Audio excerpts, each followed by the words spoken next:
Fat Man's here. I'm here with Guy Smiley, who's looking for a coffee cup. Yeah. Here's my cat, Dr. Seuss. And I got a whole box of tomatoes to can up. Some of them look pretty good, some of them not so good, but they'll all can up just fine. So, we're setting up, getting the canners and the pans and everything else going. We'll do a little more here in a couple of minutes. We're back blanching the tomatoes, and we're going to take them over to the sink where I've got some ice water on. Going to throw my lids in here in a minute in that pan, get them ready to go. Sterilizing the jars. Pretty soon here it might boil. We'll think about boiling anyway. We're blanching the tomatoes, and then we'll drop them in the ice water here. And we'll be canning tomatoes in no time. You know, some of them peppers you got out in your garden out there, you wouldn't need many of them to make a good salsa. Damn, that was hot. Lyndon had the audacity to try one of the Thai peppers straight up. Guess what? He found out how hot it was. That little sucker was only about like that long. Boy, that was a good pepper. They're little, but they last a while too. Yeah. That'll keep you going for about half an hour. Let me try. So, we'll get back with you in a little bit here. As soon as we got some more going on. We got the water bath right next to the garbage disposal, so when we take them out of here, peel the skins off, we can drop them right down to the disposal. Which is kind of nice that I have that, so. Let's see how these do. I think they might. No, they're coming off, so. I think they need a little bit longer. A little bit longer. Couple minutes and we'll be going. So, we'll get them ready to go, throw them in another bowl, and start and get ready to can them. We'll be back. Alright guys, got them blanched. Well, still blanching some, peeling them. And you get two big guys standing here in front of this little teeny sink, peeling them. So, to get it to this point, you need to basically boil some water, get it really hot, let them sit in there for, I don't know, 5 minutes or so. Yeah, 5's been working good. Take them out, throw them right into cold water. And all my ice is melted out of here, but once it's gone through that, the peels just pretty much come right off.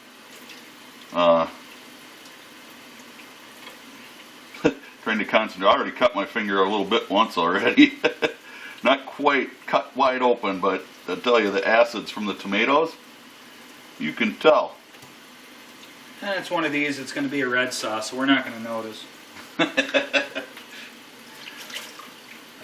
Well, you just keep going. That's all you can do.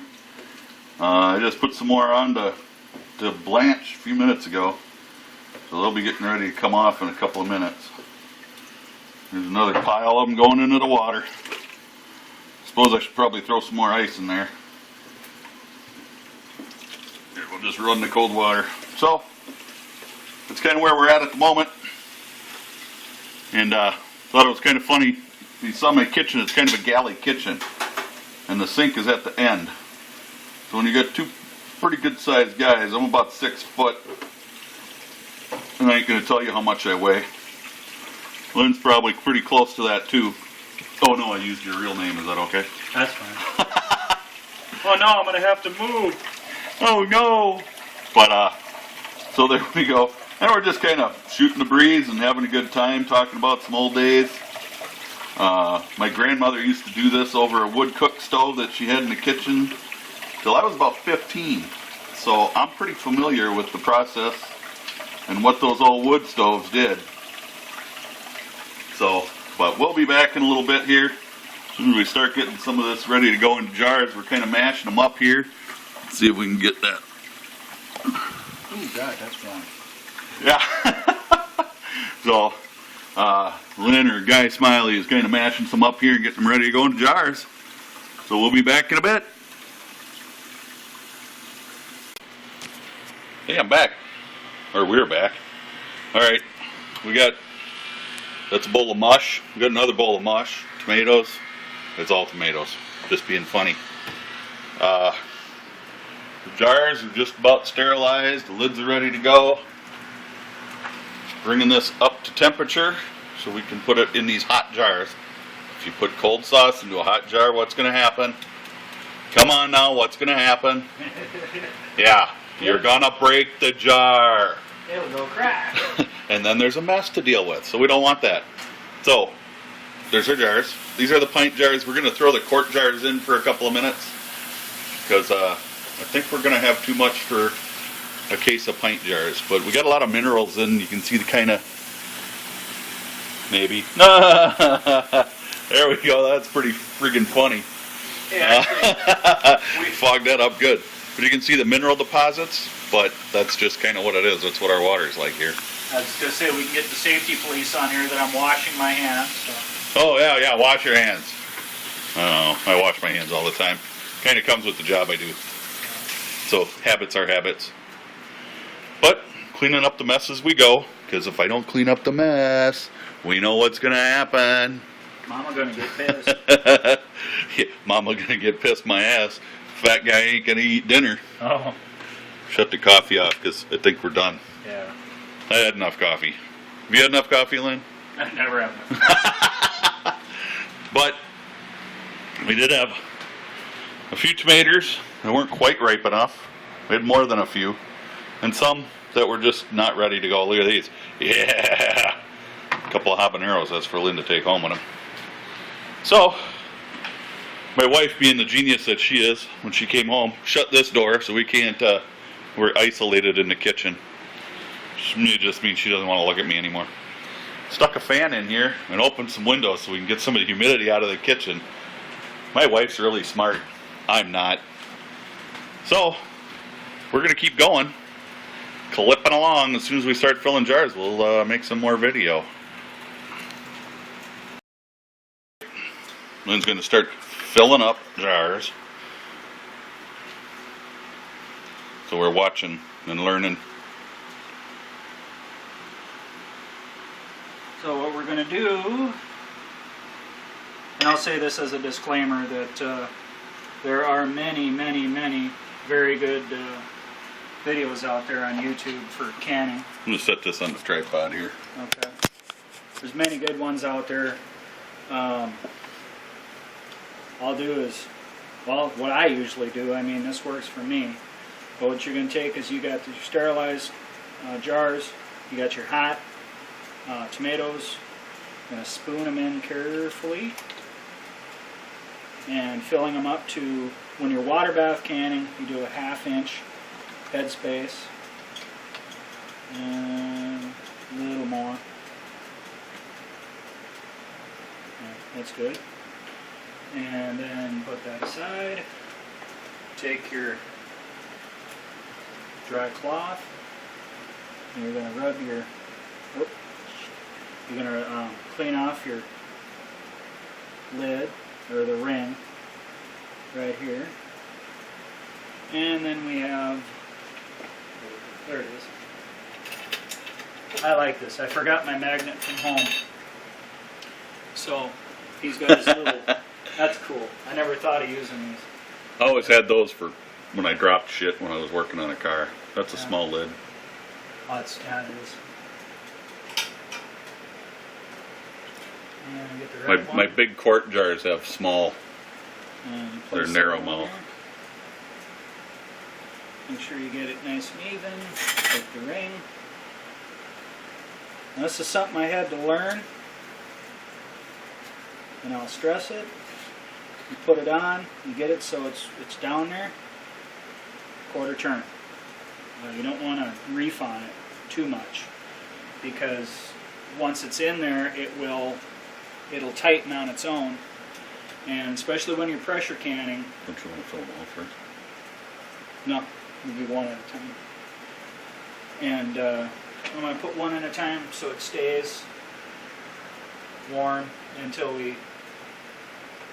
because a little bit of extra time is not going to hurt it a whole lot. And now that I'm not explaining too much anymore, I can go a little bit quicker. See, now I just learned something. What's that? Oh, I would have done them all and stuck them all in there at the same time, and I would have cooled everything off, and I would have been kind of waiting for a long time. Maybe not. I mean, this is just.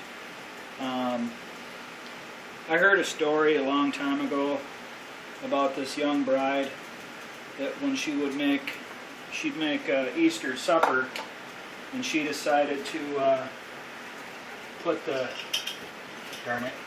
she decided to put the ham in there, and she would chop off the last. There's two of them here. You got to watch for that. She decided to chop off the last 2 inches of the ham, and she did that. Somebody asked her why, and she said, well, that's what my great-grandma always used to do. So finally they decided to get a hold of the great-grandma, and asked her why you always cut the last 2 inches off of the... And she said, well, when she did that, when her and her husband were first married, the pan that they had was, they had to cut 2 inches off to fit it in there.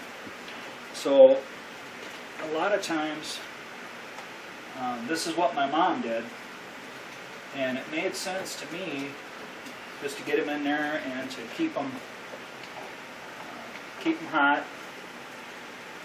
And yeah, you might have a little bit of extra cooking time, but when it comes to killing botulism,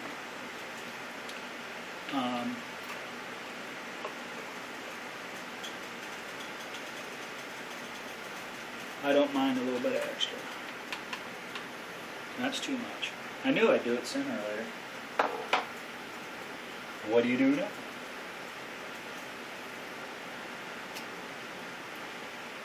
Now they say a 1/2 inch head space. If you have a little, you don't want, 1/4 inch, you don't want, thank you. You don't want a 1/4 inch, you don't want an inch. You want to try to get it as close as you can to the 1/2 inch, or else it won't process correctly. You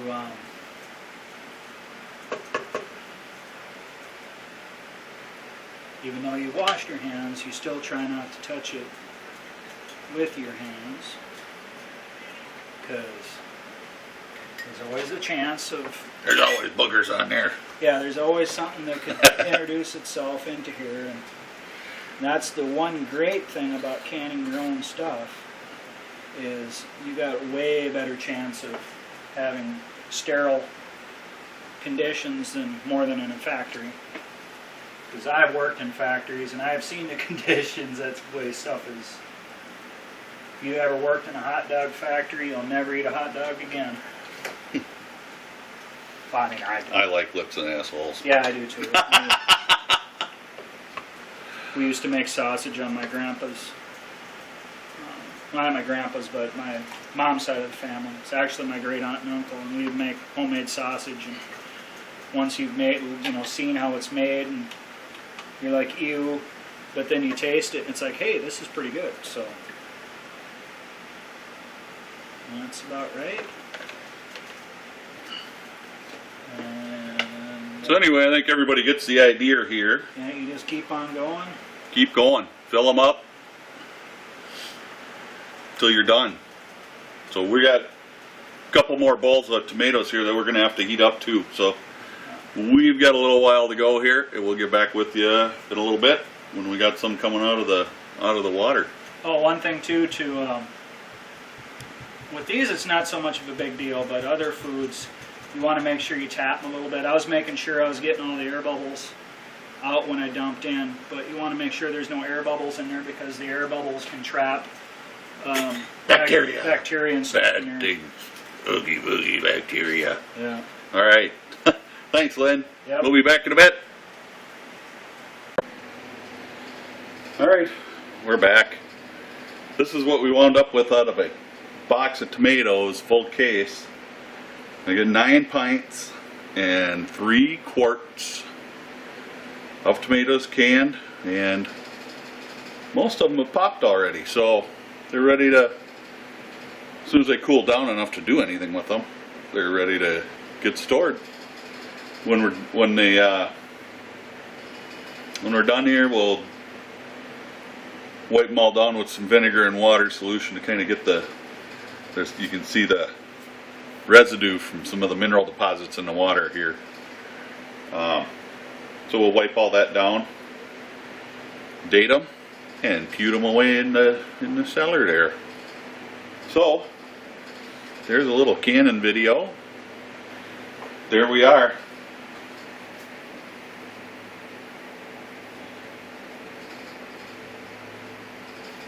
Yep, we just got to pop a couple more and they'll be all sealed. So you all have a fantastic day. Stay safe, especially when you're canning, and God bless. Hey, all, Fat Man here. Got some goodies, garden goodies. Got a habanero down there, some serranos. I don't see any jalapenos yet. We've already picked a bunch of jalapenos. Zucchini, cucumbers, a beet, that means they're coming. Some cherry tomatoes. I love cherry tomatoes. They won't last long. We got more of these little red peppers, little Thai peppers. Pretty awesome. I'm loving it. We have 2 daisies today. I'm gonna be, my wife's got a bunch of zucchini chips going right now.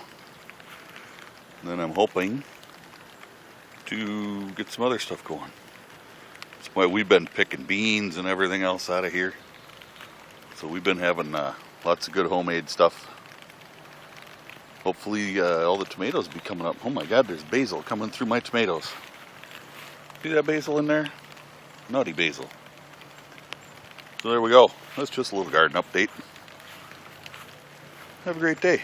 Stay safe and God bless.